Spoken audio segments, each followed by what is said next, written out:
Alright lads, welcome to the greatest build for Sister of the Thorn currently since she's been nerfed. This is the best build ever for Sister of the Thorn. It's the best build for the elf, the best build in this game, the best build maybe in any game. And I say that with absolutely no hyperbole whatsoever. You will win at life if you use this build. You will succeed in the game. You will go from a veteran player straight to Cataclysm 15. You will most likely get a promotion. A girlfriend? Do you want a girlfriend? Bet you haven't got one. Time to get one. Okay, so start using this build. It's super fun. You're going to slap rats. Basically, the aim of this build is that we're going to use Briar's Malice, severely underrated talent that nobody uses because they think it's underpowered. Far from the truth. And so what's that is going to enable us to do is to have Hunter and Swift Slaying basically always procced. We're going to be able to consistently proc it and have it on our beck and call. We're going to use those in conjunction with our basically a constant 24% damage debuff that we're going to apply to everybody. So we've got 25% from Hunter, 24%, that's basically a constant 50% damage debuff. Well, it's 49. Close enough. Maths sucks. We all hate maths. But look, here's the most important thing. At the end of the day, we're going to slap the heck out of everyone. It's all going to be good. We're going to get a girlfriend. I ain't no YouTuber. I ain't got no script. We're going to do this. We're going to get through it. Alright?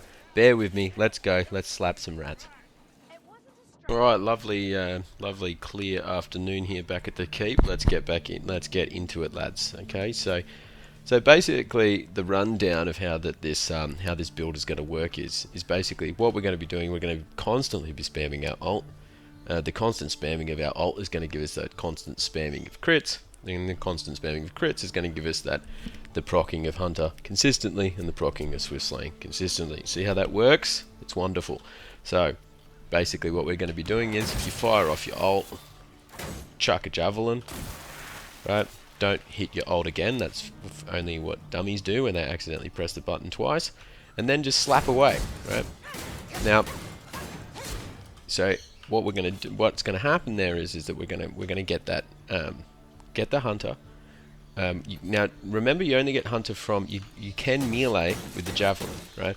But you only get Hunter only procs from a ranged throw. You won't get it from just firing, just from meleeing. Okay, so throw the javelin, okay, swap to your range and whack away, okay, and then basically we're just going to whack away, okay, not that, don't think like that, we're not that type of whacking, okay, we're going to whack away until Hunter runs out and then repeat the process. Now just remember, you have 2 critical hits. So as you can see here, those hits are doing absolutely nothing to the armored, but we know that if you want to do something with the armored, you need to use heavy attacks and your push attack, which ignores armor completely.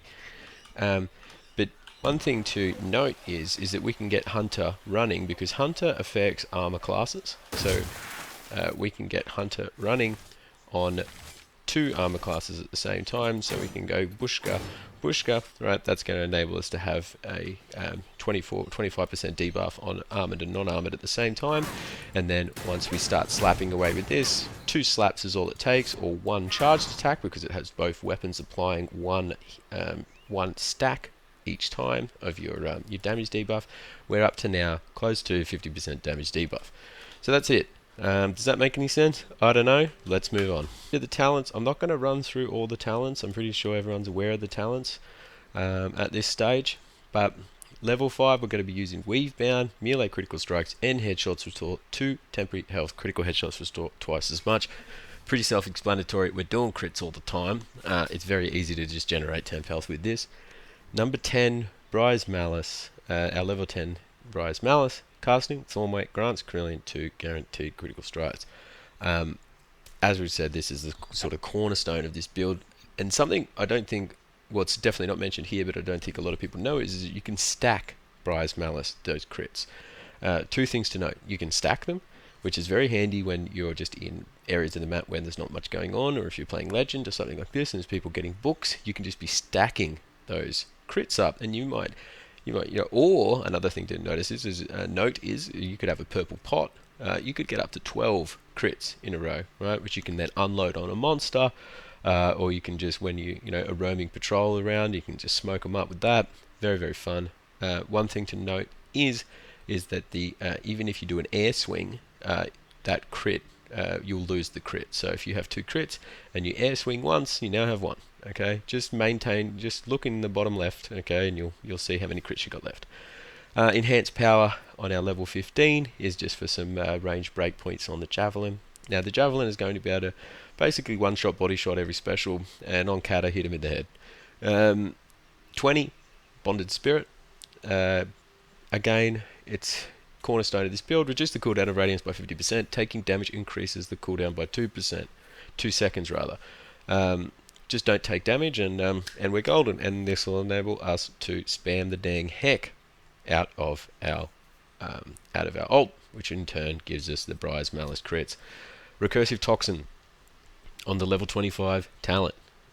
Can't go past it. I've extensively tried the other 2. You cannot go past Recursive Toxin, especially when you're using the two dual wielded weapons.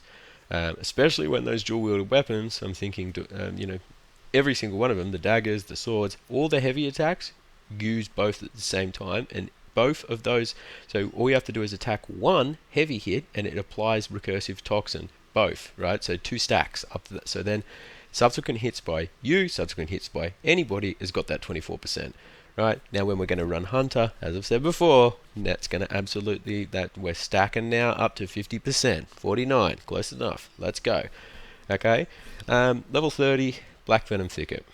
Look, if you use any of these, Ironbark Thicket, Tanglegrass Thicket, and you are that guy who's running around putting hedges up in front of people in small corridors, your mother will die in her sleep tonight. Okay, do not use them ever. Use Black Venom Thicket, because especially with this build, because we're gonna be spamming the dang heck out of the ult, right? And so you'll get in everybody's way. Use this, stagger people, spread around that Black Venom even more. Okay, and everyone will fall over. Everyone will win. We'll all get a girlfriend in the end. Okay, equipment. I'm using dual swords. You do not have to use dual swords. You could use sword and dagger. You could use dual daggers. Just use something two-handed. The reason that I use dual swords is because of the 3rd attack and the 4th attack having such a high crit chance, and so we put crit chance on everything else, and then we just have constant swift slaying. It's very handy, and it's actually pretty decent. The dual swords are getting through armor, not as good as the sword and dagger or whatever, but 100% you could use sword and dagger. I just like the dual swords, and yeah, dual daggers or sword and dagger is 100% viable. If I was using either of them, if I was using dual daggers, I'd probably run exactly like this: block cost and crit chance swift slaying. You can't get rid of swift slaying; have to have swift slaying. Dual daggers, I'd probably put some stamina on there, just because there ain't much. Briar Javelin. This is essential. Hunter, essential. Power versus Armored, essential. Power versus Skaven, essential. Do not deviate. Okay. Necklace, do what you want. Who cares? I mean, if you're not using health and block cost reduction of bark skin, you're a dummy. But if you want to change it, go nuts. Whatever. Charm, you need this. Do not deviate. Power versus Armored, Power versus Skaven. Proxy, do what you want. I mean, if you're a team player and you're a good person, you would use proxy. If you're an awful person and don't deserve anything in life, you should use anything else. But proxy is where it's at. Okay. But in all seriousness, if you do use Decanter, I mean, Decanter's strong on this. I wouldn't use Concoction. Decanter's probably better.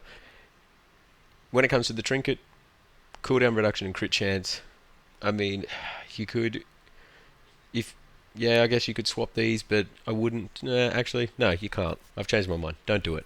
And I've got explosive ordnance on there, but that's a mistake, and it should be shrapnel, because who doesn't use shrapnel? Legend, I would probably get rid of the crit chance.